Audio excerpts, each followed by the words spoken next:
Hi friends, ಇವತ್ತು ನಾವು ಮುದ್ದೆ ಜೊತೆ ತರಕಾರಿ ಬಜ್ಜಿ ಮಾಡ್ತಾಯಿದ್ದೀವಿ. ಅದಕ್ಕೆ ಬೇಕಾಗಿ ಈರುಳ್ಳಿ, ಟೊಮೊಟೊ, ಹಸಿಮೆಣ್ಸಿನ್ಕಾಯಿ, ಕ್ಯಾರೆಟು, ಬೀನ್ಸು, ಮೂಲಂಗಿ ಮತ್ತು ಆಲೂಗಡ್ಡೆ ಇವಿಷ್ಟನ್ನು ತೆಗೆದಿಟ್ಕೊಳ್ಳೋಣ. ಈಗ ಮೊದಲಿಗೆ ಬಾಣಲಿ ಇಟ್ಟು ಶೇಂಗಾ ಹುರ್ಕೊಳ್ಳೋಣ. ಸಾರಿಗೆ ಮಸಾಲೆ ರುಬ್ಬೋದಕ್ಕೆ ಒಂದು ಸ್ವಲ್ಪ ಅಷ್ಟು ಶೇಂಗಾ ಹುರ್ಕೊಳ್ಳೋಣ. ನೀವು ಇದಕ್ಕೆ ಕಾಯಿ ತುರಿ ಬೇಕಾದರೂ ಹಾಕೋಬೋದು. ನಾನು ಹಾಕಿಲ್ಲ ಇಲ್ಲಿ ಕಾಯಿ ತುರಿನ, ಶೇಂಗಾ ಅಷ್ಟೇ ಹಾಕ್ತಾಯಿದ್ದೀನಿ. ನೀವು ಬರೀ ಶೇಂಗಾ ಹಾಕಿದರೂ ಕೂಡ ಟೇಸ್ಟ್ ಚೆನ್ನಾಗಿರುತ್ತೆ. ಶೇಂಗಾ ಕೆಂಪಗಾಯ್ತು. ಈಗ ಕುಕ್ಕರ್ಗೆ ನಾವು ಏನು ಹೆಚ್ಚಿಟ್ಕೊಂಡಿವಲ್ಲ ಎಲ್ಲ ತರಕಾರಿನ ಹಾಕ್ಕೊಂಡು ಕ್ಯಾರೆಟು, ಬೀನ್ಸು, ಹಸಿಮೆಣ್ಸಿನ್ಕಾಯಿ, ಮೂಲಂಗಿ, ಆಮೇಲೆ ಈರುಳ್ಳಿ, ಟೊಮೊಟೊ ಎಲ್ಲನೂ ಹಾಕ್ಕೊಳ್ಳೋಣ ಕುಕ್ಕರ್ಗೆ. ನೀವು ಇನ್ನೂ ಬೇರೆ ಬೇರೆ ತರಕಾರಿ ಬೇಕಾದರೂ ಹಾಕೋಬೋದು. ಕೆಲವರು ಬರೀ ಬದನೆಕಾಯಿಂದ ಮಾಡ್ತಾರೆ ಬಜ್ಜಿ. ನಾನಿಲ್ಲಿ ಆಲ್ ಮಿಕ್ಸ್ ಎಲ್ಲ ರೌಂಡ್ ಎಲ್ಲ ತರಕಾರಿ ಜೊತೆಗೆ ಮಾಡ್ತಾಯಿದ್ದೀನಿ. ಈಗ ಒಂದು ಗ್ಲಾಸ್ ನೀರು ಹಾಕಿ ಕುಕ್ಕರ್ ಮುಚ್ಚಿಟ್ಬಿಡೋಣ.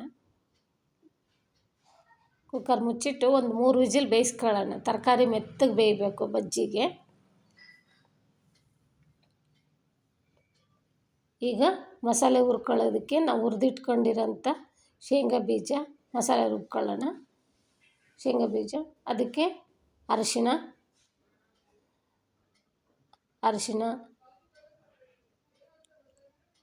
ಉಪ್ಪು,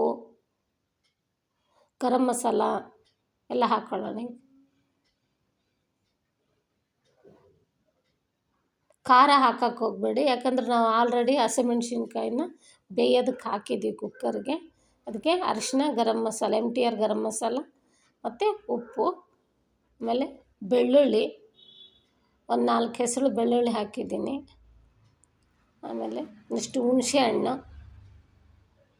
ಈಗ ಇದನ್ನೆಲ್ಲ ರುಬ್ಕೊಂಬರೋಣ.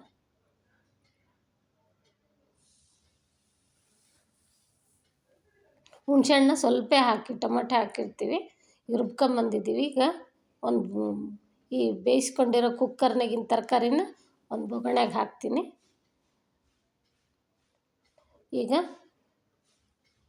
ನಾವೇನು ರುಬ್ಬಿಟ್ಕೊಂಡಿದ್ವಲ್ಲ ಮಸಾಲೆನ, ಅದನ್ನು ಕೂಡ ಅದಕ್ಕೆ ಸೇರಿಸ್ಕೊತಿದ್ದೀವಿ. ತರಕಾರಿಗೆ ಬೆಂದಿರೋ ತರಕಾರಿಗೆ ರುಬ್ಬಿದ ಮಸಾಲೆ ಕೂಡ ಸೇರಿಸ್ಕೊತಿದ್ದೀವಿ.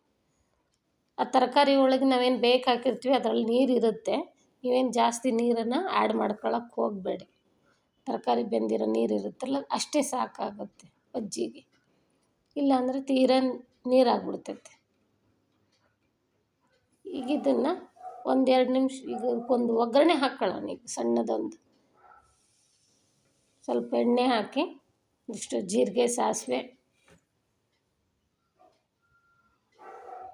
ಕರಿಬೇವು,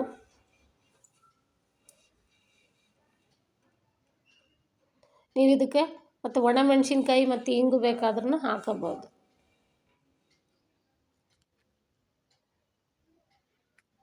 ಈಗ ಇದು ಒಗ್ಗರಣೆನ ಏನು ಬೇಯಿಸ್ಕೊಂಡು ಮಾಡಿರ್ತೀವಲ್ಲ ತರಕಾರಿದು ಅದಕ್ಕೆ ಹಾಕೊಂಬಿಟ್ವಿ.